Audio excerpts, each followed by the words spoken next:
Kiedy rozpocząłem pracę preprodukcyjne przy moim filmie Predator Czas Celtów, poznałem faceta imieniem Kaustav, który oprócz tego, że jest właścicielem wytwórni, bardziej studia, które zajmuje się efektami specjalnymi, również jest współwłaścicielem tak zwanej agencji castingowej, czyli krótko mówiąc odpowiada za dobór aktorów do filmów, seriali, reklam itd., itd. No i rzeczywiście zaczęliśmy z sobą współpracować. Kaustav pracuje na co dzień, bo jest oczywiście z Indii, zajmuje się głównie Bollywood, ale ma też kilku aktorów, którzy rzeczywiście pracują w Hollywood i są to nazwiska osób, które możesz kojarzyć chociażby z takich serii jak Piła, z takiej serii jak National Lampoon's Van Wilder, czyli Wieczny Student i kilka rzeczywiście innych produkcji. Maczeta, nie Maczeta, Topór. I zaczęliśmy współpracować ze sobą, no i zrobiliśmy tego Predatora wspólnie. Później nakręciliśmy kolejny film, czyli mój ostatni horror Infant, Dzieciak. I Kaustav mówi do mnie, słuchaj, mam pomysł.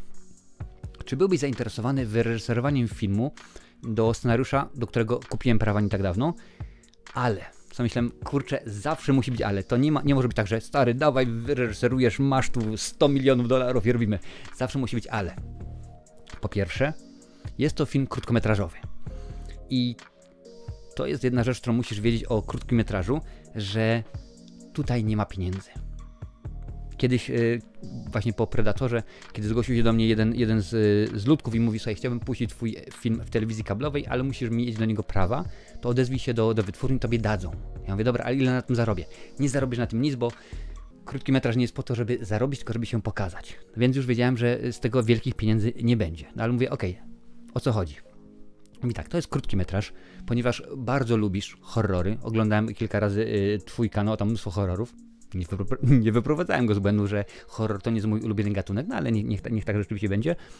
Jest krótkometraż. Możesz go zrobić. Tytuł roboczy nie mogę póki co powiedzieć.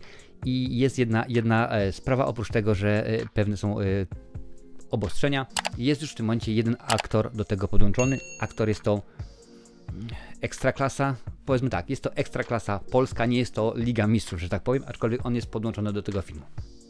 Mówię, okej, dobra, zobaczymy jak to się będzie działo. Przyszli mi scenariusz. Przeczytałem scenariusz, no i muszę przyznać, że nie była to fabuła, która by mnie rzeczywiście powaliła na kolana.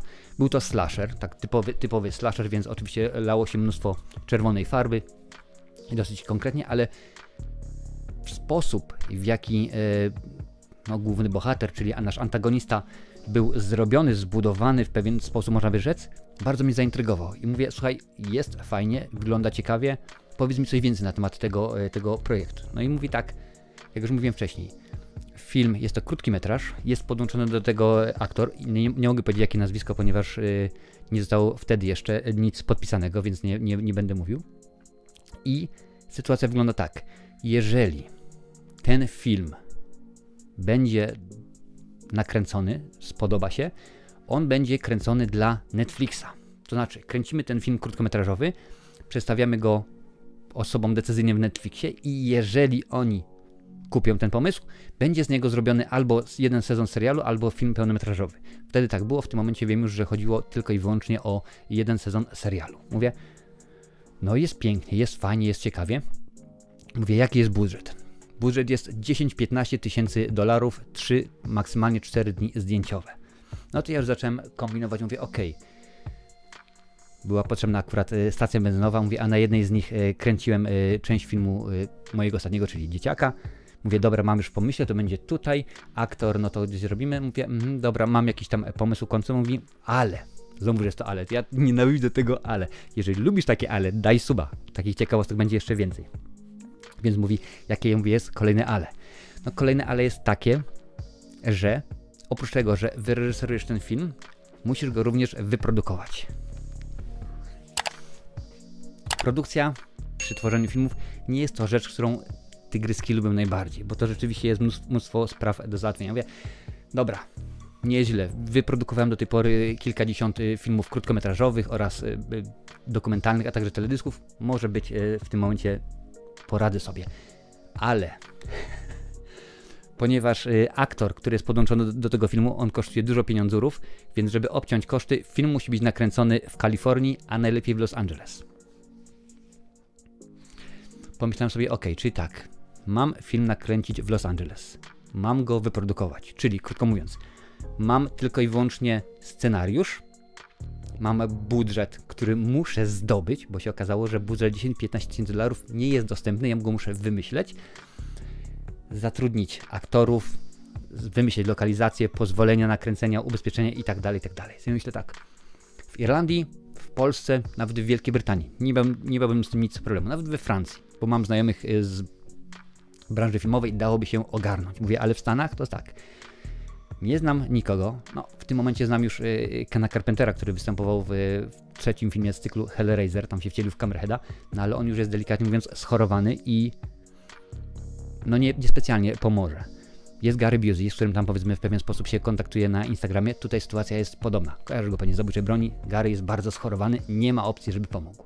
Mówi, nie mam nikogo, absolutnie nikogo, który mógł mi pomóc. Więc wszystko musimy załatwiać przez telefon, ewentualnie Skype'a, czy czegokolwiek tam się teraz używa, bo Skype się w tym momencie już zamknął.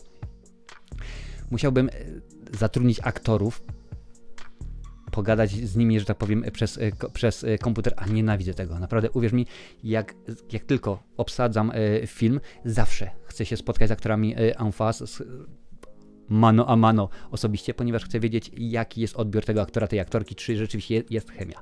No ale musiałbym to zrobić. Musiałbym zatrudnić ekipę również w ten sposób i ogarnąć to wszystko, wymyśleć pieniądze z jakichś firm, co może nie byłoby, powiedzmy, wielkim problemem, inaczej byłoby problemem, ale nie do przeskoczenia.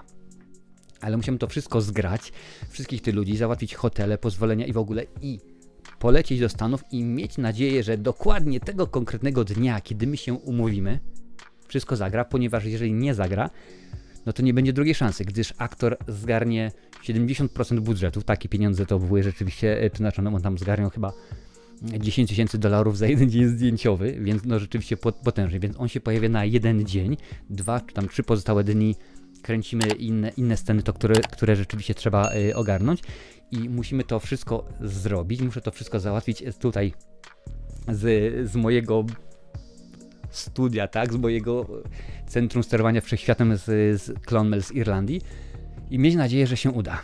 Powiedziałem, słuchaj Kaustaw, bardzo mi się to podoba, bardzo mi się podoba ten pomysł, ale nie jestem w stanie tego ogarnąć.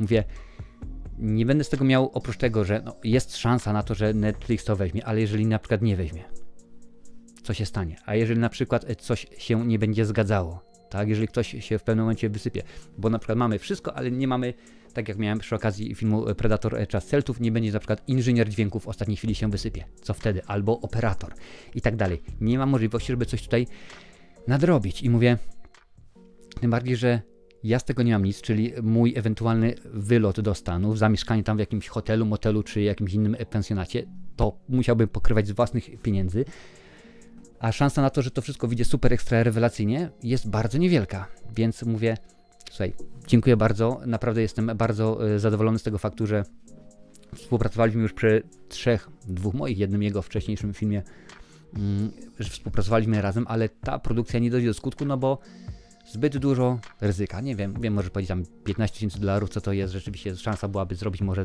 dla Netflixa serial. Może tak, może nie. W każdym razie nie udało się. Do dzisiaj, póki co, ten scenariusz nie został zrealizowany. Kaustaw co jakiś czas mi mówi, Marcin, słuchaj, zrób ten film. Ja mówię, jaka jest sytuacja? Taka sama. Cały czas musisz go wyreżyserować, musisz go wyprodukować. No i jeden aktor jest podłączony. No niestety, nie zdecydowałem się, póki co również się nie decyduję. Domyślam się, że on ma pewnego rodzaju widełki, że kiedy powiedzmy tej produkcji nie ukończy do tego ani tego roku, no to straci prawa do tego scenariusza, ale to rzeczywiście czas pokaże, jak to będzie wyglądało i czy w końcu uda mi się nakręcić jakąś produkcję dla Netflixa. On porównuje szanse oczywiście z filmem Piła, gdzie James Wan rzeczywiście tak nakręcili, że zrobili najpierw jedną scenę, krótki metraż, potem się udało zyskać pieniądzury, no ale oni byli na miejscu i całkowicie to były inne realia. A ja właśnie w ten sposób nie zostałem producentem i reżyserem serialu dla Netflixa, a na tej liście pewnie, że tak. Jest dużo więcej ciekawostek, informacji o tym, jak nie zostałem producentem, reżyserem i tak dalej, i tak dalej.